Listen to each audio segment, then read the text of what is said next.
Hello guys, કેમ છો? મજામાં ને? ઇન્ડોઆઈસમાં એકવાર ફરીથી આપ સૌનું સ્વાગત છે.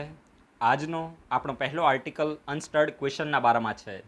જુઓ, યસ્ટરડે જ આપણે એક આર્ટિકલ ડિસ્કસ કર્યો હતો ક્વેશ્ચન આરના બારામાં. લોકસભા અને રાજ્યસભાના સેક્રેટરીએટે ઇન્ફોર્મ કર્યું છે કે આ વર્ષે જે 14 સપ્ટેમ્બરના દિવસે મોન્સૂન સેશન થવાનું છે તો ત્યાં ક્વેશ્ચન આર નહીં હોય અને આ જે ડિસિઝન હતો તો એની ઓપોઝિશન પાર્ટીએ ખૂબ જ વિરોધ કર્યો હતો, કારણ કે જે ઓપોઝિશન પાર્ટીના મેમ્બર ઓફ પાર્લામેન્ટ છે એ લોકોએ એવી એલિગેશન લગાવી હતી કે ક્યાંક ને ક્યાંક સરકાર અમને જે ક્વેશ્ચન પૂછવાનો અધિકાર આપેલો છે તો એને સરકાર દૂર કરવા માંગે છે, અને આ જ પરિસ્થિતિને ધ્યાનમાં લઈને ઘણો બધો વિરોધ પણ થયો હતો. અને હવે એક ટર્ન શું આવ્યો છે કે જે સરકાર છે તો એને એવું કીધું છે કે અમે મોન્સૂન સેશનમાં જે અનસ્ટર્ડ ક્વેશ્ચન હશે તો એનો આન્સર આપવા માટે, એનો જવાબ આપવા માટે રેડી છે. તો એટલા જ માટે આ અનસ્ટર્ડ ક્વેશ્ચન અત્યારે ન્યૂઝમાં આવ્યું છે. તો હવે જુઓ, તમે જે લોકોએ લક્ષ્મીકાંતની બુક વાંચી હશે એમાં પાર્લામેન્ટના ચેપ્ટરમાં સ્ટર્ડ ક્વેશ્ચન શું હોય છે, અનસ્ટર્ડ ક્વેશ્ચન શું હોય છે અને શોર્ટ નોટિસ ક્વેશ્ચન શું હોય છે તો એના વિશે ડિટેલમાં ઇન્ફોર્મેશન આપી છે. તો અત્યારે જો અનસ્ટર્ડ ક્વેશ્ચન ન્યૂઝમાં છે ને તો આ ઓપોર્ચ્યુનિટીનો યુઝ કરીને હું તમને ડિટેલમાં ઇન્ફોર્મેશન આપીશ કે સ્ટર્ડ ક્વેશ્ચન શું હોય છે, અનસ્ટર્ડ ક્વેશ્ચન શું હોય છે અને શોર્ટ નોટિસ ક્વેશ્ચન શું હોય છે. એટલે તમારું થોડું પાર્લામેન્ટનું પણ સાથે સાથે અત્યારે રિવિઝન થઈ જશે.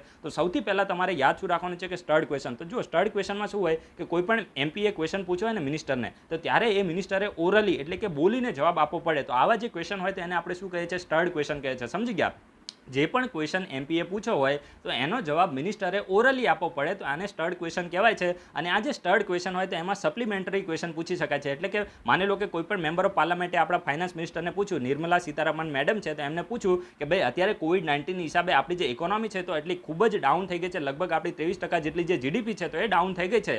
તો આ પરિસ્થિતિમાં તમે આપણી ઇકોનોમીને બહાર લાવવા માટે કેવા સ્ટેપ લીધા? તો ત્યારે આપણા જે ફાઇનાન્સ મિનિસ્ટર છે તે એવો જવાબ આપી શકે કે ભાઈ અમે છે ને આપણી ઇકોનોમીને આ પ્રકારની ખરાબ પરિસ્થિતિમાંથી બહાર લાવવા માટે અમે 20 લાખ કરોડ રૂપિયાનું જે ઇકોનોમિક પેકેજ છે તો એ ઘોષિત કર્યું છે. તો આ એક જવાબ આપી દીધો. પછી તરત છે ને એમપી બીજો ક્વેશ્ચન પૂછી શકે, હા તમે 20 લાખ કરોડ રૂપિયાનું પેકેજ ઘોષિત કર્યું એ તમારી વાત સાચી છે, પરંતુ આ 20 લાખ કરોડ રૂપિયામાંથી ગરીબ લોકો માટે કેટલા આપ્યા, પછી બેન્કિંગ સેક્ટર માટે કેટલા છે, કોર્પોરેટ સેક્ટર માટે કેટલા છે, તો આવા સપ્લિમેન્ટરી ક્વેશ્ચન પણ પૂછી શકે. પછી આ ક્વેશ્ચન સપ્લિમેન્ટરી પૂછે, પછી એમપી એનો જવાબ આપે, મિનિસ્ટર એનો જવાબ આપે. તો આ પ્રકારની જે પણ ક્વેશ્ચન અને આન્સર થતા હોય તો એને આપણે શું કહે છે? સ્ટર્ડ ક્વેશ્ચન કહે છે. સમજી ગયા? તો તમારે એટલું યાદ રાખવાનું છે કે સ્ટર્ડ ક્વેશ્ચનની અંદર જ્યારે માની લો કે તમે મને પૂછ્યું કે ભાઈ કેમ છો, તો હું તમને ડાયરેક્ટલી એમ કહી દઉં કે મજામાં. તો આ પ્રકારનું જે આપણી કન્વર્ઝેશન થતી હોય તેને આપણે સ્ટર્ડ ક્વેશ્ચન કહે છે. હું તમને એકદમ દેશી ભાષામાં સમજાવું છું, પરંતુ અનસ્ટર્ડ ક્વેશ્ચન થોડા અલગ છે. હવે અનસ્ટર્ડ ક્વેશ્ચનમાં શું થાય કે જ્યારે એમપીએ કોઈ પણ મિનિસ્ટરને ક્વેશ્ચન પૂછ્યો હોય, જેવી રીતે અત્યારે જ મેં તમને કીધું એની જગ્યાએ હું તમને ચેન્જ કરી દઉં, આપણે એજ્યુકેશન મિનિસ્ટર કરી દઈએ. તો કોઈ પણ એમપીએ પૂછ્યું કે ભાઈ આપણા જે એજ્યુકેશન મિનિસ્ટર છે રમેશ પોખરિયાલ નિશંક, તો એમને ક્વેશ્ચન પૂછ્યો કે ભાઈ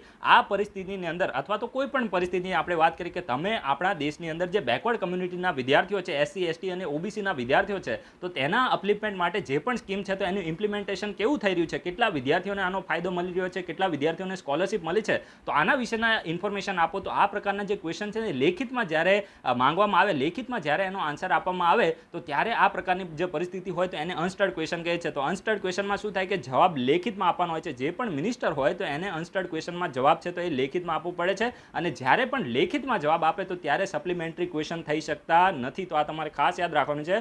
અનસ્ટર્ડ ક્વેશ્ચનમાં જે જવાબ છે તો એ મિનિસ્ટર દ્વારા લેખિતમાં આપવામાં આવે છે, રિટન આન્સર આપવામાં આવે છે, અને એના હિસાબથી સપ્લિમેન્ટરી જે ક્વેશ્ચન છે તો એ પોસિબલ થતા નથી. તો આ પણ તમને ખબર પડી ગઈ હશે.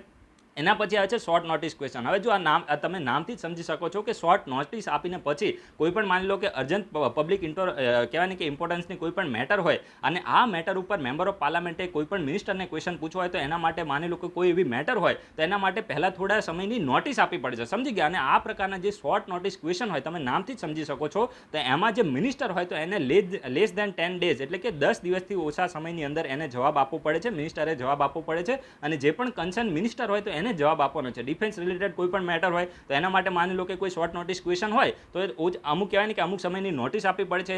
એ જે ટાઈમ છે તો એ ફિક્સ નથી, પરંતુ જ્યારે જવાબ આપવાનો છે તો એ 10 દિવસથી ઓછા સમયની અંદર એ જે મિનિસ્ટર છે તો એ પર્ટિક્યુલર મેમ્બર ઓફ પાર્લામેન્ટને હાઉસની અંદર જ જવાબ આપવો પડે છે. તો આ પણ તમે સમજી ગયા હશો કે શોર્ટ નોટિસ ક્વેશ્ચન શું હોય છે. અને આ શોર્ટ નોટિસ જે ક્વેશ્ચનનો આન્સર છે તો એ પણ ઓરલી હોય છે. આ પણ તમારે યાદ રાખવાનું છે. જે સ્ટર્ડ ક્વેશ્ચન છે તો એનો આન્સર ઓરલ હોય છે, અને જે શોર્ટ નોટિસ ક્વેશ્ચન છે તો એનો પણ આન્સર ઓરલ હોય છે, પરંતુ જે અનસ્ટર્ડ ક્વેશ્ચન હોય છે તો એનો આન્સર કેવો હોય છે? રિટન એનો આન્સર હોય છે, એટલે કે લેખિતમાં એનો જવાબ આપવામાં આવે છે. તો આ પણ તમને ખબર પડી ગઈ હશે. અને પછી આવે છે question to the private member. હવે એટલું યાદ રાખજો તમે કે જે પણ મેમ્બર ઓફ પાર્લામેન્ટ હોય છે તો એ ફક્ત અને ફક્ત જે મિનિસ્ટર છે તો એને ક્વેશ્ચન પૂછતા નથી. ક્યારેક છે ને બીજા જે પ્રાઇવેટ મેમ્બર હોય, હવે જો પ્રાઇવેટ મેમ્બર અને જે કહેવાય ને કે પ્રાઇવેટ મેમ્બર અને જે મિનિસ્ટર છે તો એમાં ડિફરન્સ શું હોય છે? તમે સાંભળ્યું હશે કે ગવર્મેન્ટ બિલ અને પ્રાઇવેટ મેમ્બર બિલ. તો આ તમે સાંભળ્યું હશે. તો ગવર્મેન્ટ બિલ અને પ્રાઇવેટ મેમ્બર બિલ કોને કહેવાય? તો એક વસ્તુ તમે યાદ રાખજો, કોઈ પણ બિલને કોઈ પણ સરકારનો મિનિસ્ટર જ્યારે કહેવાય ને કે પાર્લામેન્ટની અંદર ઇન્ટ્રોડ્યુસ કરે તો એને આપણે પબ્લિક બિલ કહીએ છીએ. પરંતુ પ્રાઇવેટ બિલ કોને કહેવાય? કે જ્યારે કોઈ પણ હવે રૂલિંગ પાર્ટીનો મેમ્બર હોય કે ઓપોઝિશન પાર્ટીનો મેમ્બર હોય, યાદ રાખજો, ખૂબ જ ઇમ્પોર્ટન્ટ સ્ટેટમેન્ટ છે.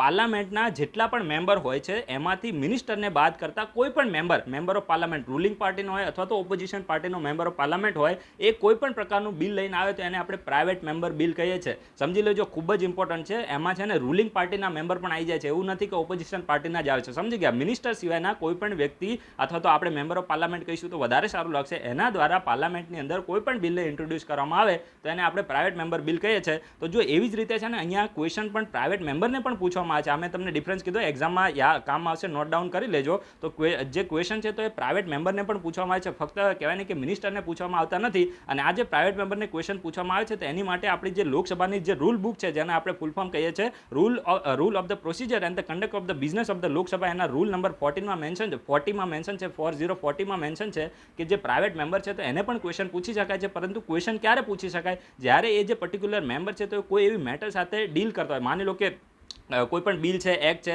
હવે જો જે પણ રૂલિંગ પાર્ટી હોય ને તો એ દરેક વસ્તુ કહેવાય ને કે દરેક રિસ્પોન્સિબિલિટી એના મિનિસ્ટરને આપતી નથી. ક્યારેક છે ને, હવે તમને ખબર છે કે બીજેપીમાં લગભગ 300 જેટલા એમપી ચૂંટાઈને ગયા હોય, તો એ 300 એમપી ચૂંટાઈને ગયા તો એમરામ એને ખાલી 100 પીસમાં બેસાડી ના રખાય. એને પણ અલગ અલગ રિસ્પોન્સિબિલિટી આપવામાં આવે છે. કેટલીક જે કમિટી છે તો એમાં એમને મેમ્બર બનાવવામાં આવે છે. તો ક્યાંક ને ક્યાંક એમને બીજી જવાબદારીઓ પણ આપવામાં આવે છે. તો ત્યારે એમને આ પ્રકારની કોઈ પણ પર્ટિક્યુલર રિસ્પોન્સિબિલિટી આપી હોય ને એ રિસ્પોન્સિબિલિટી સાથે એમને ડીલ કરતા હોય તો ત્યારે એ જે પ્રાઇવેટ મેમ્બર છે તો એને ક્વેશ્ચન પૂછી શકાય છે. તો આ પણ તમારે યાદ રાખવાનું છે, પરંતુ શરત એટલી છે કે એની સાથે ડીલ કરતા હોવા જોઈએ. તો આ પણ તમને ડિટેલમાં ઇન્ફોર્મેશન મળી ગઈ છે. મેં તમારું એકદમ કહેવાય ને કે સરસ રીતે તમારું રિવિઝન કરાવી લીધું છે અને તમારે એને નોટ ડાઉન પણ કરવાનું છે, કારણ કે આ બધા જે સ્ટડ ક્વેશ્ચન છે, અનસ્ટડ ક્વેશ્ચન છે, શોર્ટ નોટ વાઇઝ ક્વેશ્ચન છે, તો આના ઉપરથી ડાયરેક્ટ ક્વેશ્ચન બનતા હોય છે. તો આ તમારે યાદ રાખવાનું છે. યસ્ટરડે મેં તમને 0R ક્વેશ્ચન આર વિશે થોડી ઇન્ફોર્મેશન કહેવાય ને કે સારી એવી આપી હતી, તો તમે એને પણ નોટ ડાઉન કરી હશે. તો આપણે આશા રાખીએ કે તમારા જે કોન્સેપ્ટ છે તો એ ધીરે ધીરે ક્લિયર થઈ ગયા હશે. હવે જો અત્યારે પાર્લામેન્ટ ન્યૂઝમાં છે ને, તો આ જ ઓપોર્ચ્યુનિટીનો યુઝ કરીને હું તમને એક બહુ જ સરસ ક્વેશ્ચન પૂછું છું, જે એક હોટ ટોપિક કહેવાય. અને કહેવાય ને કે દરેક એક્ઝામના તમે પ્રીવિયસ યરના ક્વેશ્ચન જોઈ લો, ચાહે યુપીએસસી, જીપીએસસી, સ્પીપા, તમને છે ને આના વિશે ક્વેશ્ચન જોવા મળશે. અને એ ટોપિક છે joint sitting of the parliament. Joint sitting of the parliament. તમારે આ વિડીયોના કમેન્ટ બોક્સમાં કહેવાનું છે કે આપણા કોન્સ્ટિટ્યુશનના કયા આર્ટિકલ તહેત આ જે જોઈન્ટ સિટિંગ છે તો એને બોલાવવામાં આવે છે. યાદ રાખજો, ખૂબ જ ઇમ્પોર્ટન્ટ સ્ટેટમેન્ટ છે કે કયા આર્ટિકલના તહેત જોઈન્ટ સિટિંગ છે તો એ મેન્શન છે, એ તમારે કહેવાનું છે. પછી તમારે એ કહેવાનું છે કે જે જોઈન્ટ સિટિંગ છે તો એને ક્યારે બોલાવવામાં આવે છે. પછી આ જોઈન્ટ સિટિંગ જ્યારે થાય તો ત્યારે એને કોના દ્વારા પ્રિસાઇડ કરવામાં આવે છે. જે પ્રિસાઇડિંગ ઓફિસર છે એમાં તમારે ઓપ્શન પણ કહેવાના છે. આ વ્યક્તિની ગેરહાજરીમાં આના દ્વારા પ્રિસાઇડ કરવામાં આવે છે, સૌથી પહેલા વ્યક્તિ કહેવાનું. પછી એની ગેરહાજરીમાં કયા વ્યક્તિ દ્વારા પ્રિસાઇડ કરવામાં આવે છે. અને તમે એ ખાસ કહેજો કે જે રાજ્યસભાના ચેરમેન હોય તો એ ક્યારેય જોઈન્ટ સિટિંગને પ્રિસાઇડ કરી શકે કે ના કરી શકાય, અને ના કરી શકે તો એની પાછળનું રીઝન શું છે. આ તમને જે લોકોએ લક્ષ્મીકાંત વાંચ્યું હશે એ લોકો આસાનીથી આ ક્વેશ્ચનના આન્સર આપી દેશે. તો તમારે આ વિડીયોના કમેન્ટ બોક્સમાં કહેવાનું છે કે જે રાજ્યસભાના ચેરમેન છે તો જોઈન્ટ સિટિંગને ક્યારે પ્રિસાઇડ કરે છે કે નથી કરતા, અને નથી કરતા તો શા માટે નથી કરતા. આટલું પણ તમે રીઝન કહેજો, કારણ કે બહુ જ સરસ રીઝન છે ને ક્વેશ્ચન ત્યાંથી બની શકે છે. અને જોઈન્ટ સિટિંગ કયા બે બિલ ઉપર બોલાવી શકાતી નથી, એ બિલના નામ તમારે કહેવાના છે. ને એ બિલ તો હંમેશા ન્યૂઝમાં રહેતા જ હોય છે. તો એ બિલ એ કેવા બિલ હોય કે જેના ઉપર ક્યારેય પણ જોઈન્ટ સિટિંગ બોલાવવામાં આવતી નથી. ક્વેશ્ચન થોડા ડીપમાં છે, પરંતુ દરેક લોકોને આના આન્સર જો ખબર પડી જશે તો તમારો ક્વેશ્ચન ક્યારે પણ રોંગ થવાનો નથી, એની આપણી 100% ગેરંટી છે. હવે જે લોકોના એફર્ટથી આપણી ચેનલ ચાલે છે એ future IAS, deputy collector, IPS અને ડીવાયએસપીના આપણે જે નામ છે ને એને રેકગ્નાઇઝ કરીએ. હવે આ પ્રકારની એમને રેકગ્નિઝન આપવા પાછળનું રીઝન તમે એમના આન્સરને જોઈને તમે કહી શકો છો. તો એ જે બધા આપણા મેમ્બર છે, રિસ્પેક્ટેડ મેમ્બર, તો એમના આપણે નામને એક વખત ફરીથી આપણે રેકગ્નાઇઝ કરીએ. તો જયદીપ મહિદા, દિવ્યા ઠાકર, ભાવેશ પરમાર, સાર્થક વાઘેલા, શાંતિ ઓદેદરા, ભૂમિ ડગારા, જાગૃતિ એ, મેહુલ મકવાણા, યુવા બજાનિયા, માનસી વ્યાસ, રુચિન પટેલ, ઉર્વિશ ભુવા, દુર્ગા રામ, અનિત પટેલ, ધર્મેશ વાલા, નિસર્ગ રાવલિયા, અશ્વિન રાણા, મિત્તલ ઠાકોર, હિતેશ ડાભી, જય, પછી જયેશ કુમાર, પછી માનસી આચાર્ય અને પોઝિટિવ પર્સન. તો આ બધા આપણા જે રિસ્પેક્ટેડ મેમ્બર છે તો આ લોકો દ્વારા ખૂબ જ ડિટેલમાં આન્સર આપી રહ્યા છે. અને આ લોકોના એફર્ટથી જ આપણી જે ચેનલ છે તો એ ચાલુ રહી છે. અને હજુ બીજા પણ હું ઘણા બધા નવા ઇનિશિયેટિવ શરૂ કરવાનું વિચારી રહ્યો છું. હવે જો યસ્ટરડે મેં છે ને આપણા ટેલિગ્રામ ચેનલમાં મેં પોલ પણ કરાવી હતી કે તમે લોકો કેટલા લોકો પોલિટીની બુકને ગુજરાતીમાં સ્ટડી કરવા માટે રેડી છો. તો ઘણા બધા કહેવાય ને કે મેજોરિટી લોકોએ, લગભગ 10-12 લોકોએ જ આમ તો ના પાડી છે અને એ લોકોની બુક થઈ ગઈ હશે, પરંતુ મેજોરિટી લોકોએ આમ તો બંને ઓપ્શન સેમ જ હતા. હતા, એટલે લગભગ 90% લોકોએ છે ને તમારો પોઝિટિવ રિસ્પોન્સ આપ્યો છે. તો હું છે ને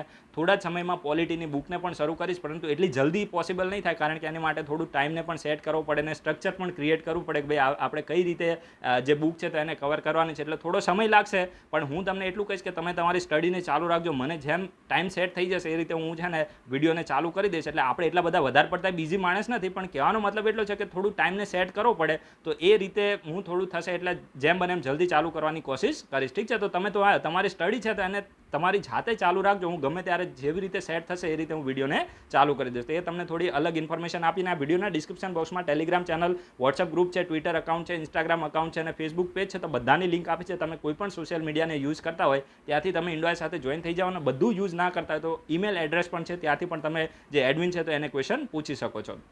નેક્સ્ટ જે આર્ટિકલ છે તો મર્ચેન્ડાઇઝ એક્સપોર્ટ ફ્રોમ ઇન્ડિયા સ્કીમના બારામાં છે. જો બહુ જ ઇમ્પોર્ટન્ટ સ્કીમ છે મર્ચેન્ડાઇઝ એક્સપોર્ટ ફ્રોમ, આને હું મર્કન્ડાઇઝ અથવા તો મર્ચેન્ડાઇઝ આપણે જે રીતે પ્રોનાઉન્સ કરવું હોય મર્ચેન્ડાઇઝ હું કરીશ. Merchandise export from India scheme છે. તો આ જે સ્કીમ છે ને તો આના જે પણ રિવોર્ડ છે, હવે જો આ જે સ્કીમ છે તો આના જે પણ રિવોર્ડ એટલે તમે સમજી શકો ને, તમે ગૂગલ પે યુઝ કરતા હોય ને તો ગૂગલ પે યુઝ કરો એટલે ગૂગલ પે તમને 100 રૂપિયા 50 રૂપિયા જેવો રિવોર્ડ આપે છે. રિવોર્ડ શા માટે આપે? જેથી કરીને તમે મોટિવેટ થાવ, અને મોટિવેટ થાવ એટલા માટે તમે ફરીથી ગૂગલ પેમાં જઈને ટ્રાન્ઝેક્શન કરો. તો એવી જ રીતે જે સરકાર છે તો ઇન્ડિયામાંથી એક્સપોર્ટને પ્રમોટ કરવા માટે જે પણ મર્ચન્ટ લોકો એક્સપોર્ટ કરે છે તો એને પણ આ સ્કીમના તહેત રિવોર્ડ આપે છે. પરંતુ અત્યારનો ન્યૂઝ શું છે? અત્યારનો ન્યૂઝ એ છે કે સરકારે આ જે રિવોર્ડ મળે છે ને તો એના ઉપર લિમિટેશન ઇમ્પોઝ કરી છે. હવે લિમિટેશન મેં અહીંયા લખી નથી, પરંતુ તમારી ઇન્ફોર્મેશન માટે કહી દઉં કે હવે સરકારે છે ને 2 કરોડ રૂપિયાની લિમિટેશન ઇમ્પોઝ કરી દીધી છે કે કોઈ પણ મર્ચન્ટ હશે, ચાહે નાનો મર્ચન્ટ હોય ચાહે મોટો મર્ચન્ટ હોય, એક્સપોર્ટના બિઝનેસ સાથે જોડાયેલો છે તો એને 2 કરોડ રૂપિયાથી વધારે રિવોર્ડ મળવાનો નથી. તો આ જ બેઝિક કન્ટેક્ટ છે. આ તમારે 2 કરોડ રૂપિયા યાદ રાખવા નથી, પરંતુ આ જે merchandise export from India scheme ન્યૂઝમાં છે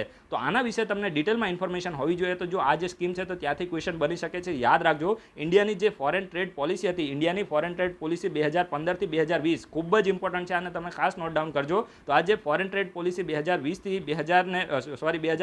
2020 હતી, તો એમાં આ જે merchandise export from India scheme છે તો એને લોન્ચ કરવામાં આવી છે. આ જે ફોરેન ટ્રેડ પોલિસી 2015 થી 2020 હતી, તો આના તહેત જ આ merchandise export from India scheme છે તો એને લોન્ચ કરવામાં આવી છે. અને આ જે ફોરેન ટ્રેડ પોલિસી હતી ને એની અંદર ટોટલ 2 સ્કીમ હતી. હવે 2 સ્કીમ કઈ હતી? તો એક તો merchandise export from India scheme અને બીજી હતી service export from India scheme. તો આ જે 2 સ્કીમ હતી તો એને લોન્ચ કરવામાં આવી હતી. તો આ તમને ખબર પડી ગઈ છે. આ તમે સ્ટેટમેન્ટ ખાસ નોટ ડાઉન કરજો કે મર્ચેન્ડાઇઝ એક્સપોર્ટ ફ્રોમ ઇન્ડિયા સ્કીમને ફોરેન ટ્રેડ પોલિસી 2015-2020 ના તહેત લોન્ચ કરવામાં આવી છે. આ તમને ખબર પડી ગઈ છે. અને આમાં મેઇનલી કરવામાં શું આવે તો જે લોકો એક્સપોર્ટ કરતા હોય, તમને ખબર છે કે ઇન્ડિયાનો ઇમ્પોર્ટ છે ને એ ખૂબ જ વધારે છે અને એક્સપોર્ટ ખૂબ જ ઓછો છે. તો ઇન્ડિયામાંથી એક્સપોર્ટ પ્રમોટ કરવા માટે જે પણ બિઝનેસમેન હોય તો એને પ્રમોટ કરવામાં આવે છે. સમજી ગયા? એમને રિવોર્ડ આપવામાં આવે છે. જે લોકો એક્સપોર્ટ કરે તો એને રિવોર્ડ આપવામાં આવે છે. તો આ બેઝિક લેંગ્વેજમાં તમારે સમજી જવાનું છે કે ઇન્ડિયામાંથી જે એક્સપોર્ટ છે તો એને પ્રમોટ કરવા માટે જે પણ એક્સપોર્ટર હોય તો એને આ સ્કીમના તહેત રિવોર્ડ આપવામાં આવે છે. અને જે merchandise export from India scheme છે તો આને કોના દ્વારા નોટિફાઈ કરવામાં આવી હતી? તો director general of foreign trade. આ બધું તમારે લખવાની જરૂર નથી, ફક્ત જે ઉપર મેં તમને કીધું ફોરેન ટ્રેડ પોલિસી એને તમારે લખવાની છે. તો director general of foreign trade દ્વારા આ જે સ્કીમ છે તો એને નોટિફાઈ કરવામાં આવી હતી. અને ઇમ્પ્લિમેન્ટ કઈ મિનિસ્ટ્રી કરે છે તો આ બધાને એમ તો ખબર પડી જશે. Ministry of commerce and industry છે. Ministry of commerce and industry, તો એના દ્વારા આ જે સ્કીમ છે તો એને ઇમ્પ્લિમેન્ટ કરવામાં આવે છે. તો આ પણ તમારે ખાસ નોટ ડાઉન કરવાનું છે. અને ઓબ્જેક્ટિવ તો બહુ જ સિમ્પલ છે કે ઇન્ડિયાની અંદર એક્સપોર્ટ માટે જે પણ ઇન્ફ્રાસ્ટ્રક્ચર ઇનએફિશિયન્સી છે તો એને દૂર કરવી. એના સિવાય ઇન્ડિયાની અંદરથી જે પણ ગુડ્સ અને જે પ્રોડક્ટ છે તો એને એક્સપોર્ટ કરવામાં જે પણ વધારે પડતી કોસ્ટ લાગે છે તો એને ઓછી કરીને ઇન્ડિયાની અંદર કહેવાય ને કે એવા સેક્ટરની અંદરથી એક્સપોર્ટને વધારું જે એમ્પ્લોયમેન્ટને જનરેટ કરી શકે. કારણ કે તમને ખબર છે કે ઇન્ડિયાની અંદર એમ્પ્લોયમેન્ટનો એટલે કે રોજગારીનો મેઇન ઓપ્શન કહેવાય ને કે પ્રોબ્લેમ જોવા મળી રહ્યો છે. તો એવા સેક્ટરનું એક્સપોર્ટને બૂસ્ટ કરવામાં આવે છે જે એક એમ્પ્લોયમેન્ટને જનરેટ કરી શકે. જેટલા વધારે લોકો કામ અપાવી શકે એવા જે કહેવાય ને કે ઓર્ગેનાઇઝેશન હોય તો એના ઉપર મેઇનલી આમાં ફોકસ કરવામાં આવે છે. તો આ બધી મોટી મોટી વાતો છે, આ બધું તમારે નોટ ડાઉન કરવાની જરૂર નથી. અને આ જે merchandise export from India scheme છે ને તો એને 5 સ્કીમને રિપ્લેસ કરી હતી. યાદ રાખજો, 5 સ્કીમને રિપ્લેસ કરી હતી. આ 5ના નામ તમારે યાદ રાખવાનું પહેલા 5 સ્કીમ હતી. અને એ જે 5 સ્કીમ હતી તો એ ફોરેન ટ્રેડ પોલિસી 2009 થી 2014 હતી. ફોરેન ટ્રેડ પોલિસી 2009 થી 2014 હતી. તો એના તહેત 5 સ્કીમો ચાલતી હતી, એટલે કે બહુ વધારે સ્કીમ હતી. અને આ 5 સ્કીમને રિપ્લેસ કરીને એક જ સ્કીમ કરી દેવામાં આવી છે, merchandise export from India scheme. તો આ 5 સ્કીમ તમારે યાદ રાખવાની નથી, પરંતુ તમારી ઇન્ફોર્મેશન માટે, તમારી માહિતી માટે તમને હું અત્યારે કહી દઉં છું. એ જે 5 સ્કીમ છે એનું નામ છે ફોકસ પ્રોડક્ટ સ્કીમ, પછી બીજું છે ફોકસ માર્કેટ સ્કીમ, ત્રીજું છે market link focus product scheme, પછી ઇન્ફ્રાસ્ટ્રક્ચર ઇન્સેન્ટિવ સ્કીમ અને વિશેષ કૃષિ ગ્રામીણ ઉપજ યોજના. તો આ બધી સ્કીમ તમારે યાદ રાખવાની જરૂર નથી, જસ્ટ તમારી ઇન્ફોર્મેશન માટે છે, એક્ઝામ માટે ખૂબ જ રેલેવન્ટ છે, એટલા માટે તમારે આને યાદ રાખવાનું છે. એના પછી જે નેક્સ્ટ આર્ટિકલ છે તો મિશન કર્મયોગીના બારામાં છે, ખૂબ જ ઇમ્પોર્ટન્ટ છે, તમને મેન્સમાં પણ કામમાં આવશે. તો આ જો મિશન કર્મયોગી છે ને આના વિશે ડાયરેક્ટલી યુપીએસસી તમને ક્વેશ્ચન પૂછી શકે ને આ પ્રકારના જે ક્વેશ્ચન છે ને એમાં સ્ટેટમેન્ટ વાઇઝ ક્વેશ્ચન બનતા હોય. યુપીએસસી તમને અથવા તો જીપીએસસી સ્પીપા પણ પૂછી શકે કે મિશન કર્મયોગી રિસન્ટલી ન્યૂઝમાં જોવા મળ્યું હતું તો આ શાની માટે છે. તો એક જ સ્ટેટમેન્ટમાં તમારે યાદ રાખવાનું છે કે ઇન્ડિયાની અંદર જે પણ સિવિલ સર્વિસના જે પણ કહેવાય ને કે એમ્પ્લોય છે તો એની કેપેસિટી બિલ્ડિંગ માટે છે. યાદ રાખજો, ઇન્ડિયાની અંદર જે સિવિલ સર્વિસ છે તો એની કેપેસિટી બિલ્ડિંગ માટેનો નેશનલ પ્રોગ્રામ છે. આ જ ખૂબ જ ઇમ્પોર્ટન્ટ સ્ટેટમેન્ટ છે, આને તમારું નોટ ડાઉન કરવાનું છે. મિશન કર્મયોગી શાની માટે છે તો ઇન્ડિયાની અંદર જે સિવિલ સર્વિસીસ છે, જે તમે આઈએએસ આઈપીએસ જોતા અને જે પણ ક્લાસ 1 લેવલના જે અધિકારીઓ જોતા હોય તો આ લોકોની જે કેપેસિટી છે તો એને બિલ્ડ કરવા માટેનો એક નેશનલ પ્રોગ્રામ છે. આ તમને ખબર પડી ગઈ. હવે યુપીએસસી તમને કન્ફ્યુઝ કરવાનું તો પહેલો જ સ્ટેટમેન્ટ તમને કેવું આપે કે મિશન કર્મયોગી ઇન્ડિયાની અંદર જે વર્કર છે તો એની સ્કિલને બૂસ્ટ કરવા માટે છે. હવે ક્યાંક ને ક્યાંક કર્મયોગી છે તો આ પ્રકારના સ્ટેટમેન્ટ તમને ક્યાંક ને ક્યાંક વર્ક સાથે લિંક કરીને વર્કર સાથે લિંક કરીને તમને કન્ફ્યુઝ કરી શકે. તો ત્યારે તમારે યુપીએસસીને કહેવાનું કે આ બધી મજાકને બંધ કરી દો. આ જે મિશન કર્મયોગી છે ને તો ઇન્ડિયાની અંદર જે સિવિલ સર્વિસના જે પણ અધિકારીઓ છે તો એની કેપેસિટીને બિલ્ડ કરવા માટેનો એક નેશનલ પ્રોગ્રામ છે. તો આ તમને ખબર પડી ગઈ હશે. હવે જુઓ, ખાસ કરીને આ જે national programme for civil services capacity building છે તો અત્યારે આ ન્યૂઝમાં કેમ છે, આપણું જે યુનિયન કેબિનેટ છે ને તો એને આ નેશનલ પ્રોગ્રામને લોન્ચ કરવા માટે mission Karmayogi national programme for civil service capacity બિલ્ડિંગને લોન્ચ કરવા માટેનું અપ્રુવલ આપી દીધું છે.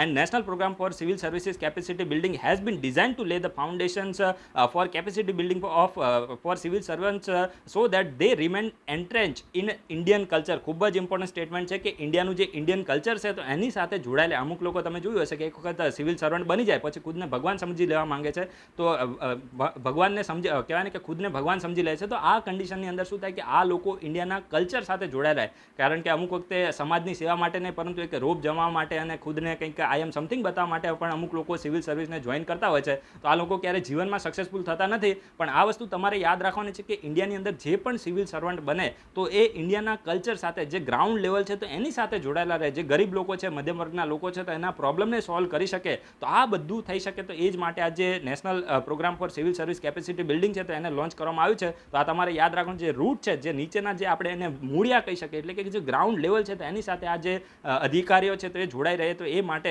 એમની જે કેપેસિટી છે તો એને બિલ્ડ કરવા માટે આ જે પ્રોગ્રામ છે તો એને લોન્ચ કરવામાં આવ્યો છે. અને આ પ્રોગ્રામને ડિલિવર કરવા માટે એક કહેવાય ને કે જે government online training iGOT integrated government online training iGOT Karmayogi platform, યાદ રાખજો આ જે પ્રોગ્રામ છે નેશનલ પ્રોગ્રામ તો એને ડિલિવર કરવા માટે આઈગોટ કર્મયોગી પ્લેટફોર્મને સેટઅપ કરવામાં આવશે. હવે આઈગોટનું ફૂલ ફોર્મ શું થાય છે, ઇન્ટિગ્રેટેડ ગવર્મેન્ટ ઓનલાઈન ટ્રેનિંગ જે પ્લેટફોર્મ છે તો એને શરૂ કરવામાં આવશે. તો આ પણ તમારે યાદ રાખવાનું છે કે જે નેશનલ મિશન ફોર જે સિવિલ સર્વિસ માટેનું જે નેશનલ મિશન શરૂ કરવામાં આવ્યું તો એને કહેવાય ને કે ડિલિવર કરવા માટે એક આઈગોટ કર્મયોગી જે પ્લેટફોર્મ છે તો એને શરૂ કરવામાં આવશે. તો આ integrated government online training centre હશે. તો આ પણ તમારે યાદ રાખવાનું છે. અને આમાં લગભગ સેન્ટ્રલ ગવર્મેન્ટના જે 46 લાખ જેટલા જે એમ્પ્લોય છે તો એને કવર કરવામાં આવશે. તો આ બધી ડેટા તમારે યાદ રાખવાની જરૂર નથી, એટલું બધું રેલેવન્ટ હોતું નથી. ફક્ત જે મેઇન મોટિવ છે કે મિશન કર્મયોગીનો મેઇન મકસદ શું છે કે એક નેશનલ પ્રોગ્રામ છે સિવિલ સર્વિસની કેપેસિટી બિલ્ડિંગ માટેનો. આ જ તમારે ખાસ યાદ રાખવાનું છે. 2020-21 થી લઈને 2024-25 સુધી ચાલવાનું છે. તો આ ડેટા તમે યાદ નહીં રાખો તો ચાલશે, પરંતુ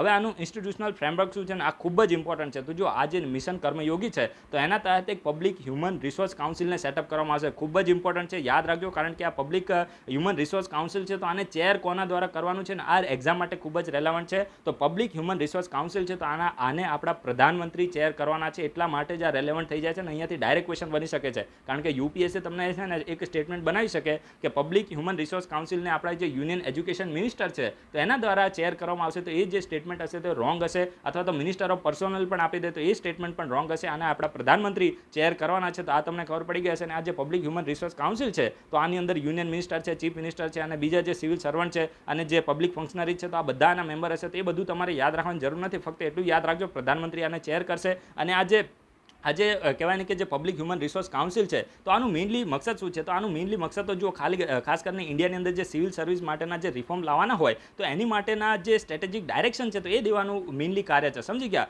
કે ઇન્ડિયાની અંદર જે સિવિલ સર્વિસીસની અંદર રિફોર્મ લાવવા માટે અને એની કેપેસિટીને બિલ્ડ કરવા માટે જે સ્ટ્રેટેજિક ડાયરેક્શન દેવાનું જે કાર્ય છે તો એ આ જે હશે જે કહેવાય ને કે પબ્લિક હ્યુમન રિસોર્સ કાઉન્સિલ છે તો એના દ્વારા કરવામાં આવશે. તો આ તમારે ખાસ યાદ રાખવાનું છે અને એક્ઝામ માટે રેલેવન્ટ થઈ જાય છે. તો આ બધી તમને ખબર પડી ગઈ છે. અને એના પછી બાકીની અમુક જે ઇન્ફોર્મેશન આપી છે છે એક્ઝામ માટે એટલી બધી રેલેવન્ટ નથી. તો જે મેં તમને મેઇન ઇન્ફોર્મેશન આપી છે કે આ જે મિશન કર્મયોગી છે તો એ શાની માટે છે તો એ તમારે યાદ રાખવાનું છે. અને પછી જે પબ્લિક હ્યુમન રિસોર્સ કાઉન્સિલ છે તો આને કોના દ્વારા ચેર કરવામાં આવશે અને એનું મેઇનલી કાર્ય શું છે તો આ તમારે ખાસ નોટ ડાઉન કરવાનું છે, કારણ કે ક્વેશ્ચન અહીંયાથી જ બનશે. બાકી બધી મોટી મોટી વાતો તો આર્ટિકલની અંદર રહેવાની.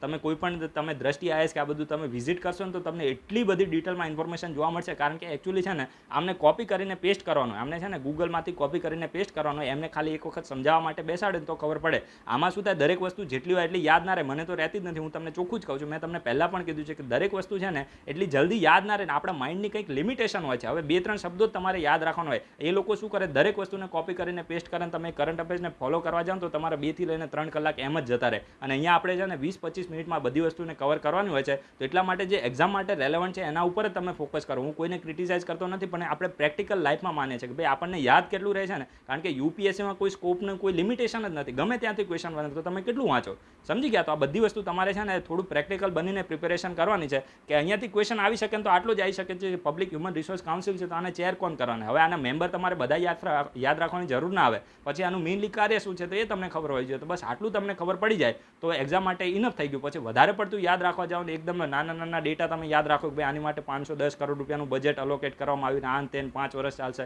તે બધું કહેવાય ને કે ટાઈમ વેસ્ટ જેવું થાય છે. તો અત્યારે મિશન કર્મયોગી ન્યૂઝમાં છે તો આની સાથે હું તમને લિંક કરીને એક ક્વેશ્ચન પૂછું છું કે મિશન પૂર્વોદય શાની માટે છે? મિશન પૂર્વોદય આથી થોડા મહિના પહેલાં ન્યૂઝમાં જોવા મળ્યું હતું. તો આ મિશન પૂર્વોદય શાની માટે છે, કઈ મિનિસ્ટ્રી દ્વારા લોન્ચ કરવામાં આવ્યું છે અને કયા દેશની સરકાર સાથે આની માટેનું પાર્ટનરશિપ કરવામાં આવ્યું છે? એક્ઝામ માટે ખૂબ જ રેલેવન્ટ છે અને આ જ પ્રકારના ક્વેશ્ચનો બની જતા હોય છે. તો દરેક લોકો આનો આન્સર આપજો. વિડીયો આપણે થોડી વાર પોઝ કરીએ છીએ, થોડું આપણે પાણી પી લઈએ. એના પછી જે નેક્સ્ટ આર્ટિકલ છે તો એ શ્રી નારાયણ ગુરુના બારામાં છે. હિસ્ટ્રીમાં ખૂબ જ ઇમ્પોર્ટન્ટ પર્સનાલિટી છે અને ડાયરેક્ટ અહીંયાથી ક્વેશ્ચન બની શકે છે. તો જો અત્યારે ન્યૂઝ શું છે, શ્રી નારાયણ ગુરુની 164મી જે બર્થ એનિવર્સરી છે તો તેને 2 સપ્ટેમ્બરના દિવસે યાદ રાખજો. 2 સપ્ટેમ્બરના દિવસે શ્રી નારાયણ ગુરુની 164મી બર્થ એનિવર્સરીને ઓબ્ઝર્વ કરવામાં આવી છે. તો જો આ જે પર્સનાલિટી અત્યારે ન્યૂઝમાં છે ને તો આમના વિશે ડાયરેક્ટ ક્વેશ્ચન બની શકે છે. યુપીએસસીમાં આ જ રીતે હંમેશા હિસ્ટ્રીમાં પણ ક્વેશ્ચનો બનતા હોય છે. તો તમારે યાદ રાખવાનું છે જે પણ પર્સનાલિટી ન્યૂઝમાં રહેતી હોય એના વિશે આપણે ડિટેલમાં ઇન્ફોર્મેશન લઈએ. તો અમે તમને ઓલરેડી ઇન્ફોર્મેશન આપી. તો હવે જો શ્રી નારાયણ ગુરુ ન્યૂઝમાં છે ને તો આમના વિશે હું તમને એકદમ બેઝિકથી લઈને 100% સુધીની ઇન્ફોર્મેશન આપું છું. કોઈ પણ ક્વેશ્ચન બનશે અથવા તો મેઇન્સમાં પણ તમને શ્રી નારાયણ ગુરુના કોન્ટ્રીબ્યુશન વિશે કંઈ પણ લખવાનું આવે તો તમને એક મેઇન્સનો આન્સર આવડી જશે. એ પ્રકારની ઇન્ફોર્મેશન હું તમને આપવાનો છું. તો સૌથી પહેલાં તો આમનો જીવનકાળ હું તમને કહી દઉં, તમારે યાદ રાખવાનું નથી પણ એક તમને બેઝિક આઈડિયા આવે કે કયા સમયમાં આમને એક્ટિવ હતા. તો 1856થી લઈને 1928 એટલે કે 1857નો સ્વાતંત્ર્ય સંગ્રામ થયો તો એના 1 વર્ષ પહેલાં જ આમનો જન્મ થયો. તો 1928 સુધી આમને એક્ટિવ રહ્યા હતા અને આમને એક સોશિયલ રિફોર્મર હતા. યાદ રાખજો, એક સોશિયલ રિફોર્મર હતા. તો આ તમને ખબર પડી ગઈ છે. He has been credited with the transforming the social fabric of Kerala. જો ખાસ કરીને જે કેરલા છે મેઇનલી કેરલાથી બિલોંગ કરતા હતા અને જે કેરલાનું સોશિયલ ફેબ્રિક છે તો એને ટ્રાન્સફોર્મ કરવામાં ખૂબ જ આમને મોટું યોગદાન આપ્યું હતું. અને કેરલાના જે લોકો છે તો એમના જે બિલીફ સિસ્ટમ છે, કેરલાના લોકોની જે બિલીફ સિસ્ટમ છે એમની જે માન્યતા છે તો એમને ચેન્જ કરવામાં અમને ખૂબ જ સારું એવું વર્ક કર્યું હતું. અને એટલા માટે અમને ક્રેડિટ આપવામાં આવે છે કે જે કેરલા છે તો એનું જે સોશિયલ ફેબ્રિક છે તો એને અમને ટ્રાન્સફોર્મ કર્યું છે. તો આ તમને ખબર પડી ગઈ છે. And he was born into Ezhava family. Ezhava, હું આને એઝાવા પ્રોનાઉન્સ કરીશ. જે એઝાવા ફેમિલી છે તો એ એઝાવા ફેમિલીમાં આમનો જન્મ થયો હતો. અને આ એઝાવા ફેમિલી એક એવી કમ્યુનિટીથી, એક બેકવર્ડ કમ્યુનિટીથી બિલોંગ કરતી હતી અને એના જ હિસાબથી જે ખાસ કરીને જે શ્રી નારાયણ ગુરુ હતા તો એમને ખૂબ જ જે સોશિયલ ઇનજસ્ટિસ છે તો એનો પણ સામનો કરવો પડ્યો હતો. તમને ખબર હશે કે ભારત દેશ આઝાદ થયો અત્યારે પણ અમુક જે ગામડાઓને આ બધા જે એરિયા છે તો એમાં આ પ્રકારની પરિસ્થિતિ જોવા મળે છે. જે બેકવર્ડ કમ્યુનિટી છે તો ક્યાંક ને ક્યાંક હજુ પણ શહેરી જે એરિયા છે, આપણે જે મોડર્ન સિટીઝમાં આપણે બધા રહીએ છીએ તો ત્યાં આ બધી વસ્તુ અત્યારે એલિમિનેટ થઈ ગઈ છે. પરંતુ જે ગ્રામ્ય વિસ્તાર છે તો ત્યાં ક્યાંક ને ક્યાંક આ પ્રકારની પરિસ્થિતિ હજુ પણ કાસ્ટ સિસ્ટમના આ બધું છે તો એ જોવા મળે છે. તો આ જે શ્રી નારાયણ ગુરુ હતા તો એમને એઝાવા ફેમિલીમાં એમનો જન્મ થયો હતો અને એઝાવા ફેમિલી એક બેકવર્ડ કમ્યુનિટીથી બિલોંગ કરતી હતી. અને એ જ હિસાબથી જે કેરલાની જે સોસાયટી છે તો એ કહેવાય ને કે ત્યાં જે કાસ્ટ સિસ્ટમ છે તો ખૂબ જ પ્રિવેલન્ટ જોવા મળે છે. અને એના જ હિસાબથી જે શ્રી નારાયણ ગુરુ છે તો એમને સોશિયલ ઇનજસ્ટિસનો પણ સામનો કરવો પડ્યો હતો. તો આ પણ તમને ખબર પડી ગઈ હશે. હવે જો આમના કોન્ટ્રીબ્યુશન શું છે તો કોન્ટ્રીબ્યુશન તો મેઇનલી છે ને આમનું કોન્ટ્રીબ્યુશન સોશિયલ રિફોર્મમાં જોવા મળે છે. હવે જો હું તમને એક થોડી બેઝિક ઇન્ફોર્મેશન આપી દઉં કે જે વૈદિક કાળ હતો ને, વૈદિક કાળ, તો ત્યારે આ પ્રકારની જે વર્ણ સિસ્ટમ અત્યારે જેમ તમને જોવા મળે છે. હવે જો એક વસ્તુ પહેલાં તમને કહી દઉં કે કોઈ પણ વ્યક્તિએ પર્સનલી લેવાનું નથી. હવે આપણે બધા યુપીએસસી જીપીએસસીની તૈયારી કરવાવાળા છે એટલા માટે છે ને એક રેશનલ થિંકિંગ રાખવાનું છે. અત્યારે આપણી સોસાયટીની અંદર જે હવે તો એલિમિનેટ થઈ ગયું છે, મોડર્ન આપણે સિટી એરિયાની વાત કરીએ છીએ, પરંતુ જે વર્ણ સિસ્ટમ જોવા મળતી હતી, ખાસ કરીને જે બ્રાહ્મણ છે, એના સિવાય ક્ષત્રિય, વૈશ્ય અને શૂદ્ર, તો વૈદિક કાળમાં શું હતું કે જે વર્ણ સિસ્ટમ હતી ને, એક જ ફેમિલીની અંદર જે વ્યક્તિ જે કાર્ય કરે ને તો એના હિસાબથી એને ડિફાઇન કરવામાં આવતો હતો. હવે કે માની લો કે એક XYZ નામની ફેમિલી છે, તો XYZ નામની ફેમિલીમાં કોઈ વ્યક્તિ ખૂબ જ જ્ઞાની છે, તો એને બ્રાહ્મણ તરીકે એને કહેવાય ને કે ઘોષિત કરવામાં આવતો હતો. પછી શું થયું કે માની લો કે કોઈ વ્યક્તિ એકદમ હુષ્ટપુષ્ટ છે અને એનામાં આપણે એક એક્ઝામ્પલ તરીકે જનરલ વાત કરીએ છીએ, તો એ જે વ્યક્તિ છે તો એને ક્ષત્રિય તરીકે નોટિફાઈ કરવામાં આવતો હતો. એ જ રીતે શોવન થતું હતું. પરંતુ ધીરે ધીરે શું થયું કે આપણી જે સોસાયટી હતી એની અંદર ચેન્જ આવ્યો, પછી આખી એક કમ્યુનિટી તરીકે માની લો કે જે પણ શૂદ્ર હતા તો એને એક સમાજના એકદમ નીચલા તબક્કામાં એમને રાખી દેવામાં આવ્યા, અને પછી એમના ઉપર ખૂબ જ અત્યાચાર થતો હતો. તો આ પ્રકારની જે કહેવાય ને કે પરિસ્થિતિ પહેલાં એક વર્ક ઉપર ડિફાઇન થતું હતું, પરંતુ એક આખી કમ્યુનિટીને પછી કહેવાય ને કે સમયની સાથે સાથે એક ડેવલપ કરી દેવામાં આવીને પછી અત્યાચાર થયો. એટલે કે માણસની માનસિકતા આ પ્રકારે થઈ ગઈ હતી. આને કહેવાય ને કે દૂર કરવાની ખૂબ જ જરૂર છે. અને મેં તમને પહેલાં પણ કીધું છે કે જ્યારે એક ખૂબ જ સિમ્પલ એક રેશનલ હું તમને એક્ઝામ્પલ આપું કે એક નાના બાળકનો જન્મ થાય ને, તો એ નાના બાળકને કોઈ પણ એની જાતિ, એનો ધર્મ કશી જ એને ખબર હોતી નથી. એને હિન્દુ, મુસ્લિમ આ બધી કશી જ ખબર હોતી નથી. એક માની લો કે ગુજરાતી પરિવારનું એક્ઝામ્પલ લઈને એક ગુજરાતી ગામડાના પરિવારનો બાળકને તમે ડોનાલ્ડ ટ્રમ્પની ફેમિલીમાં મોકલી દો અથવા તો યુએસએમાં મોકલી દો ને, તો એ બાળક મોટું થાય ને ધીરે ધીરે જે બોલતા શીખે ને તો યુએસએની ભાષા શીખે, સમજી ગયા? અથવા તો એને કોઈ આફ્રિકાની કન્ટ્રીમાં મૂકો તો એ ત્યાંનું કલ્ચર શીખી જાય. એટલે કે બાળકને તમે જે શીખવાડો એ જ શીખે છે. આ એક રેશનલ થિંકિંગ જ્યારે લોકોમાં ડેવલપ થઈ જશે ને તો પછી આ કાસ્ટ સિસ્ટમને આ બધું કશું જ રહેવાનું નથી. તો આ વસ્તુને કોણ ચેન્જ કરી શકે? તમારી અને મારી જેવા જે પણ ફ્યુચર અસ્પાયન્ટ લોકો હશે, તો આ જ લોકો આને ચેન્જ કરી શકે. તો આપણે બધાએ આના માટે છે ને વર્ક કરવું પડશે. હજુ પણ જે ગામડાના એરિયાઓ છે એની અંદર આ જે સિસ્ટમ છે તો એ પ્રિવેલન્ટ જોવા મળે છે. તો આની અંદર ચેન્જીસ લાવવાની જરૂર છે. તો આ તમને ખબર પડી ગઈ હશે. હવે જો મેઇનલી આપણે છે ને એક વખત ફરીથી શ્રી નારાયણ ગુરુના કોન્ટ્રીબ્યુશન ઉપર આવી જઈએ. તો જો શ્રી નારાયણ ગુરુ તો એક સોશિયલ રિફોર્મ, આમને ઘણી બધી જે સોશિયલ રિફોર્મ મુવમેન્ટ છે તે આમને ચલાવી હતી. He led the reform movement in the Kerala, rejected the caste system. જો જોઈએ જે પણ કાસ્ટ સિસ્ટમ હતી અને ખાસ કરીને જેને આપણે કાસ્ટિઝમ પણ કહીએ છીએ, તો એને આમને રિજેક્ટ કરી હતી. અને સોશિયલ જે કેરલા છે તો એની અંદર ઘણી બધી જે સોશિયલ રિફોર્મ મુવમેન્ટ છે તો એ ચલાવી હતી. અને એના સિવાય જે સ્પિરિચ્યુઅલ ફ્રીડમ અને જે સોશિયલ ઇક્વાલિટી છે, એટલે કે જે આધ્યાત્મિક ફ્રીડમ અને સોશિયલ ઇક્વાલિટી છે, તો એને પણ એની જે વેલ્યુ છે તો એને પ્રમોટ કરી હતી. અને he stress the need for spiritual and social upliftment of the downtrodden, એટલે કે જે સોસાયટીનો જે નીચલો તબકો છે, જે ખાસ કરીને જે બેકવર્ડ કમ્યુનિટી છે, તો એનું સોશિયલ અને સ્પિરિચ્યુઅલ અપલિફમેન્ટ થાય, તો એના ઉપર આમને મેઇનલી સ્ટ્રેસ આપ્યું હતું. અને આ જે ડાઉન ટ્રોડન કમ્યુનિટી છે, એટલે કે જે બેકવર્ડ કમ્યુનિટી છે, તો આ લોકોને મંદિરોની અંદર એમને એન્ટ્રી મળે, એના સિવાય એમને શાળાની અંદર એન્ટ્રી મળે, તો આ માટે એમને ટેમ્પલ પણ એસ્ટાબ્લિશ કર્યા હતા. અને જે સોશિયલ એજ્યુકેશન ઇન્સ્ટિટ્યુશન છે તો એ પણ આમને એસ્ટાબ્લિશ કર્યા હતા. તો આ પણ તમારે યાદ રાખવાનું છે. In the process he denounce the superstition. હવે જો તમને ખબર છે કે જે તંત્ર મંત્ર અને બધું જોવા મળતું હોય છે, ભૂવા અને આ બધું તમે ગામડા એરિયાની અંદર જોયું જ હશે, તો આ બધી વસ્તુ હતી તો એને પણ આમને ડિનાઉન્સ કરી હતી કે ભાઈ આવું કશું હોતું નથી, આ ફાલતુ ફક્ત માન્યતાઓ છે. અને હિન્દુ ધર્મની અંદર આ ખૂબ જ જોવા મળતું હતું. અને આને જ કેરલાની જે સોસાયટી છે તો એની અંદર દૂર કરવામાં આમને ખૂબ જ મોટું યોગદાન આપ્યું હતું. હી પ્રીચ ધ વનનેસ ઓફ હ્યુમેનિટી, એટલે કે હ્યુમેનિટી એક છે, હ્યુમેનિટી વનનેસ ઓફ ધ હ્યુમેનિટીને આમને ઉપદેશ આપ્યો હતો, પ્રીચ કર્યું હતું. તો આ પણ તમારે યાદ રાખવાનું છે. લોકોને એવું કીધું કે તમે જે કાસ્ટ છે, ક્રીડ છે, તો આ બધામાંથી બહાર આવો, એટલે કે જાતિવાદમાંથી બહાર આવો, આવું એમને કહેવાય ને કે લોકોને ઉપદેશ આપ્યા હતા. અને 1988માં ખૂબ જ ઇમ્પોર્ટન્ટ છે, અહીંયાથી ડાયરેક્ટ ક્વેશ્ચન બની શકે છે. અરાવીપુરમ મુવમેન્ટ, અરાવીપુરમ મુવમેન્ટ, આ અરાવીપુરમ મુવમેન્ટ વિશે ડાયરેક્ટ ક્વેશ્ચન બની શકે છે. તો આ જે અરાવીપુરમ મુવમેન્ટ છે તો આ ક્યારે થઈ હતી? 1888માં અરાવીપુરમ મુવમેન્ટ થઈ હતી. અને આ મુવમેન્ટમાં થયું શું હતું કે જે કેરલાની અંદર જે અરાવીપુરમ છે તો ત્યાં ભગવાન શિવની જે મૂર્તિ છે તો એમને ઇન્સ્ટોલ કરી હતી. હવે આમને કઈ કમ્યુનિટીથી બિલોંગ કરતા હતા? કે એક બેકવર્ડ કમ્યુનિટીથી બિલોંગ કરતા હતા. તેમ છતાં આમને શું કર્યું કે જે કેરલાનું જે અરાવીપુરમ છે તો એની અંદર આમને ભગવાન શિવની મૂર્તિ કરી, કહેવાય ને કે ઇન્સ્ટોલ કરી, અને એ મૂર્તિને ઇન્સ્ટોલ કરી એની પૂજા કરી. એનાથી અમને શું બતાવ્યું કે ભાઈ ભગવાનની પૂજા કરવી ફક્ત કોઈ પર્ટિક્યુલર કમ્યુનિટીનો અધિકાર નથી, એમની મોનોપોલી નથી. જો અહીંયા સ્ટેટમેન્ટ લખ્યું છે એ સ્ટેટમેન્ટને હું રીડ કરવાનો નથી, તમારી રીતે આને રીડ કરી લેજો, કારણ કે આમાં કોઈકની માન્યતા કહેવાય ને કે થોડી હર્ટ થઈ જાય એવું છે. પરંતુ આમાં આમને આવું કોન્ટ્રીબ્યુશન કરેલું છે એટલા માટે આપણે તો ભણાવવું જ પડે, સમજી ગયા? તો અરાવીપુરમ જે કેરલા છે તો એ કેરલાનું જે અરાવીપુરમ છે તો એમાં 1888માં ભગવાન શિવની આમને કહેવાય ને કે મૂર્તિ છે તો એને એસ્ટાબ્લિશ કરી હતી અને પૂજા કરી હતી. ને પછી એમને કીધું હતું કે ભાઈ કોઈ પણ પર્ટિક્યુલર લોકોની ભગવાનની પૂજા કરવાની કહેવાય ને કે મોનોપોલી નથી. તો આ પ્રકારનું પણ એમને જે રિફોર્મ મુવમેન્ટ છે તો એ ચલાવી હતી. અને આને જ કહેવામાં આવે છે અરાવીપુરમ મુવમેન્ટ. જો કોઈ પણ લોકો પોતાના ઉપર ના લેતા, હું તમને ફરીથી એક વખત કહું છું, કારણ કે આ બધી વસ્તુ હિસ્ટ્રીમાં થઈ છે ને જે સિવિલ સર્વન્ટ હોય તો એને તો આ બધું વસ્તુ ભણવું જ પડે, કારણ કે તો જ તમે ફ્યુચરની અંદર આ વસ્તુને થતાં રોકી શકો. સમજી ગયા? તો એટલા માટે તમારે ધ્યાન રાખવાનું છે. અને એટલા માટે જે અત્યારે જે ભગવાન શિવ માટેની મુવમેન્ટ થઈ હતી તેને આપણે અરાવીપુરા મુવમેન્ટ કહે છે. તો આ તમને ખબર પડી ગઈ હશે. અને જે કલાડી છે, કલાડી તો એની અંદર અદ્વૈતા આશ્રમ છે, તો એને પણ આમને ફાઉન્ડ કરી હતી. અને જે વૈખોમ સત્યાગ્રહ છે, જો વૈખોમ સત્યાગ્રહ વિશે યુપીએસસીએ ક્વેશ્ચન પૂછેલો છે, યાદ રાખજો. જે વૈખોમ સત્યાગ્રહ થયો તો એ વૈખોમ સત્યાગ્રહ છે ને, તો એ ખાસ કરીને જે ટ્રાવણકોર છે, કેરલાની અંદર ટ્રાવણકોર છે, તો એમાં લોઅર ક્લાસના લોકોને ટેમ્પલ એન્ટ્રી માટેની મુવમેન્ટ હતી. યાદ રાખજો, વૈખોમ જે સત્યાગ્રહ છે તો એ શાની માટે હતો? તો કેરલાની અંદર ટ્રાવણકોરની અંદર જે લોઅર કાસ્ટના લોકો છે તો એની માટેની ટેમ્પલ એન્ટ્રી માટેની મુવમેન્ટ હતી. તો આ તમને ખબર પડી ગઈ છે. વૈખોમ સત્યાગ્રહ વિશે ડાયરેક્ટ ક્વેશ્ચન આવેલો હતો, એટલા માટે તમારે આને નોટ ડાઉન કરવાનું છે. અને જે ગુરુ નારાયણ ગુરુ હતા, શ્રી નારાયણ ગુરુ, તો આમને મહાત્મા ગાંધીને પણ આ જ સમયની અંદર જે વૈખોમ મુવમેન્ટ હતી તો એને પણ સપોર્ટ કર્યો હતો નારાયણ ગુરુએ. અને પછી જે નારાયણ ગુરુ છે તો મહાત્મા ગાંધીને પણ કહેવાય ને કે આ જ સમયની અંદર મળ્યા હતા. અને આમના લિટરલી વર્કની આપણે વાત કરીએ તો જે લિટરલી એટલે કે આમને જે સાહિત્ય છે તો એની અંદર પણ સારું એવું કહેવાય ને કે યોગદાન કરેલું છે. અને આમને આત્મોપદેશા શતકમ, અને મારી રીતે હું પ્રોનાઉન્સ કરું છું, આત્મોપદેશા શતકમ. તો આ જે લિટરલી વર્ક છે તો આમનું ખૂબ જ મોસ્ટ ઇન્ફ્લુએન્શિયલ વર્ક હતું. અને આને ક્યારે કમ્પોઝ કર્યું હતું? તો 1897ની અંદર આને કમ્પોઝ કર્યું હતું. તમારી રીતે આને થોડું પ્રોનાઉન્સ કરી લેજો. હવે જે સાઉથના નામ હોય થોડા કોમ્પ્લિકેટેડ રહેતા હોય છે તો તમારે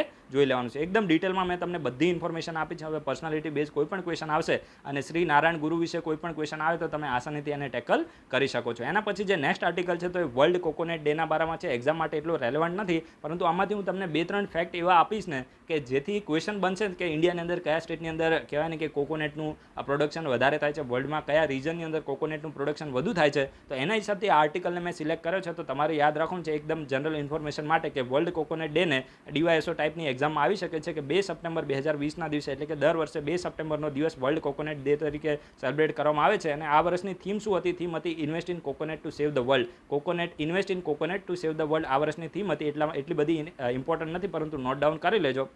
અને આ ડેનો મેઇનલી મકસદ શું છે?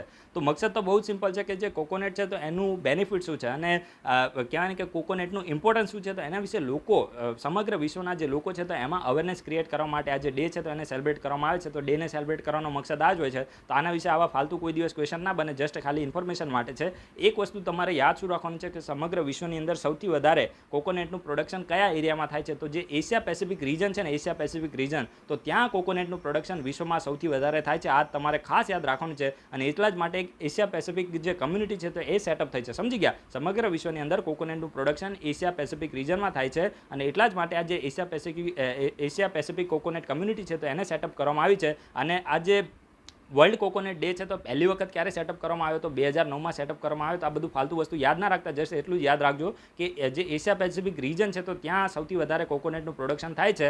અને જે આ જે 2 સપ્ટેમ્બરનો દિવસ સેલિબ્રેટ કરવાનું રીઝન શું છે? તો રીઝન તો એ છે કે આ જ દિવસે જે એશિયા પેસિફિક કોકોનટ કમ્યુનિટી છે તો એને સેટઅપ કરવામાં આવી હતી. અને એ જ ડેને કોમેમોરેટ કરવા માટે 2 સપ્ટેમ્બરનો દિવસ દર વર્ષે વર્લ્ડ કોકોનટ ડે તરીકે સેલિબ્રેટ કરવામાં આવે છે. અને આ જે એશિયા પેસિફિક કોકોનટ કમ્યુનિટી છે તો એ ખાસ કરીને કોના તહેત કાર્ય કરે છે? તો United nation economic and social commission four Asia અને પેસિફિક. આ તમે આના વિશે ઘણી વખત સાંભળ્યું હશે. યુની એસ્કેપ આપણે આને કહીએ છીએ. તો યુની એસ્કેપમાં જ આ જે એશિયા પેસિફિક કોકોનટ કમ્યુનિટી છે તો આવે છે. તો આ તમારે ખાસ યાદ રાખવાનું છે. ફ્લેગશિપ ઓથોરિટીમાં કાર્ય કરે છે. હવે ઇન્ડિયાની આપણે વાત કરીએ, ઇન્ડિયામાં કોકોનટનું પ્રોડક્શન કયા સ્ટેટમાં સૌથી વધારે થાય છે? તો કેરલામાં સૌથી વધારે ઇન્ડિયાની અંદર કોકોનટનું પ્રોડક્શન થાય છે. તો આ તમારે ખાસ નોટ ડાઉન કરવાનું છે. પછી તમિલનાડુ અને કર્ણાટકમાં પણ થાય છે, પણ જે ટોપ સ્ટેટ હોય એને તમારે ખાસ નોટ ડાઉન કરવાનું છે. અને એક નેશનલ કોકોનટ બોર્ડ છે. નેશનલ કોકોનટ બોર્ડનું મેઇનલી કાર્ય શું છે? તો ઇન્ડિયાની અંદર જે પણ કોકોનટનું પ્રોડક્શન થાય છે તો એને ઓવરસીઝ કરવું. એના સિવાય જે વેલ્યુ એડેડ પ્રોડક્ટ હોય, કોકોનટની જે વેલ્યુ એડેડ પ્રોડક્ટ હોય તો એનું પણ જે ડેવલપમેન્ટ થતું હોય છે તો એને ઓવરસીઝ કરવાનું જે કાર્ય છે તો એ નેશનલ કોકોનટ બોર્ડ દ્વારા કરવામાં આવે છે.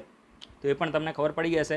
એના પછી જે નેક્સ્ટ આર્ટિકલ છે તો અત્યારે સ્પેશિયલ ફ્રન્ટિયર ફોર્સ અત્યારે ન્યૂઝમાં જોવા મળે છે ને, તો આ જે સ્પેશિયલ ફ્રન્ટિયર ફોર્સ છે તો આના વિશે ડાયરેક્ટ ક્વેશ્ચન બની શકે છે. તો અત્યારે ન્યૂઝમાં કેમ છે તે પણ હું તમને કહી દઉં. અત્યારે આપણું જે ચાઇના સાથે સ્ટેન્ડ ઓફ ચાલી રહ્યો છે લદ્દાખની અંદર, તો ત્યારે આ જે સ્પેશિયલ ફ્રન્ટિયર ફોર્સ છે તો એના જ હિસાબથી ન્યૂઝમાં છે, કારણ કે સ્પેશિયલ ફ્રન્ટિયર ફોર્સ છે જે લાઇન ઓફ એકચ્યુઅલ કંટ્રોલ છે તો એમાં ઘણા બધા જે સ્ટ્રેટેજિક ઇમ્પોર્ટન્ટ એરિયા છે તો એના ઉપર કહેવાય ને કે પોતાની એને ઓક્યુપાય કરી લીધા છે. સમજી ગયા? જે સ્પેશિયલ ફ્રન્ટિયર ફોર્સ છે તો એને લાઇન ઓફ એકચ્યુઅલ કંટ્રોલ છે ચાઇના સાથે માટે, તો એમાં ઘણા બધા એવા જે સ્ટ્રેટેજિક ફ્રન્ટિયર એરિયા છે તો એને ઓક્યુપાય કરી લીધા છે. તો એક્ઝામ માટે ત્યાંથી ક્વેશ્ચન નહીં બને, પરંતુ આ સ્પેશિયલ ફ્રન્ટિયર ફોર્સ વિશે ક્વેશ્ચન બની શકે છે. તો સૌથી પહેલાં તમારે યાદ રાખવાનું છે કે આને સેટઅપ ક્યારે કરવામાં આવી હતી, તો 1962માં જ્યારે ઇન્ડિયા અને ચાઇનાની વોર થઈ. ઇન્ડિયા અને ચાઇનાને, હવે જો ચાઇનાને છે ને ડિપ્લોમેટિક લેંગ્વેજમાં એને સીનો કહેવાય છે, જે રીતે ઇન્ડિયા છે તો એને ઇન્ડો કહેવાય છે, અને આ ઇન્ડોની હિસાબે જ આપણી ચેનલનું નામ પણ ઇન્ડો રાખવામાં આવ્યું છે. તો આ પણ તમને ખબર હશે. તો સીનો ઇન્ડિયા વોર થઈ 1962માં, ત્યારે ઇન્ડિયાની આપણી હાર થઈ હતી, અને પછી જ આ જે સ્ટ્રેટેજિક ફ્રન્ટિયર ફોર્સ છે તો એને સેટઅપ કરવામાં આવી હતી. જેમ આઈટીબીપી છે ને, આઈટીબીપી આ મેં તમને ઓલરેડી સમજાવેલું છે. તો આઈટીબીપી પણ ચાઇના સાથે આપણી વોર થઈ એના પછી જ્યારે ઇન્ડિયાની હાર થઈ પછી આપણે આજે આઈટીબીપી છે તો એને સેટઅપ કરી હતી, અને ઇન્ડિયા જે ચાઇનાની બોર્ડર છે તો એને ગાર્ડ કરે છે. તો એવી જ રીતે આજે સ્પેશિયલ ફ્રન્ટિયર ફોર્સ છે તો એને 1962ના યુદ્ધ પછી સેટઅપ કરવામાં આવી હતી. અને આ એક કોવર્ટ આઉટપુટ છે. હવે એટલે કે ગુપ્ત એક એકમ છે. કોવર્ટનો મતલબ શું થાય? ગુપ્ત આપણે કહી શકીએ, સમજી ગયા? ગુપ્ત આઉટપુટ એટલે કે આઉટપુટ એટલે કે ગુપ્ત એકમ છે, સમજી ગયા? અને મેઇનલી તો આની અંદર જે તિબેટિયન લોકો છે તો એને રિક્રુટ કરવામાં આવે છે, પરંતુ હવે જે ગુરખા છે, નેપાળના જે ગુરખા છે તો એને પણ આની અંદર રિક્રુટ કરવામાં આવે છે. અને જો એક ઇમ્પોર્ટન્ટ સ્ટેટમેન્ટ છે કે આ જે સ્પેશિયલ ફ્રન્ટિયર ફોર્સ છે તો એને એસ્ટાબ્લિશમેન્ટ 22 તરીકે પણ ઓળખવામાં આવે છે. તો આ ટર્મ વિશે ડાયરેક્ટ ક્વેશ્ચન બની શકે કે એસ્ટાબ્લિશમેન્ટ 22 રિસન્ટલી ઇન ન્યૂઝ, તો એ શાની સાથે ડીલ કરે છે? તો સ્પેશિયલ ફ્રન્ટિયર ફોર્સનું બીજું નામ છે, સમજી ગયા? આને ફેન્સી આનું નામ એસ્ટાબ્લિશમેન્ટ 22 છે. તો આ તમે ખાસ નોટ ડાઉન કરજો. અહીં આવા જે ક્વેશ્ચન છે તો યુપીએસસીમાં બની જતા હોય છે. અને જો આ ઇમ્પોર્ટન્ટ સ્ટેટમેન્ટ છે કે જે સ્પેશિયલ ફ્રન્ટિયર ફોર્સ છે તો એ કોઈ મિનિસ્ટ્રી ઓફ ડિફેન્સમાં પણ નથી આવતી કે મિનિસ્ટ્રી ઓફ હોમમાં પણ નથી આવતી. ખૂબ જ ઇમ્પોર્ટન્ટ સ્ટેટમેન્ટ છે, યાદ રાખજો. જે કેબિનેટ સેક્રેટરીએટ છે, જે દિલ્હીમાં કેબિનેટ સેક્રેટરીએટ બેઠું છે,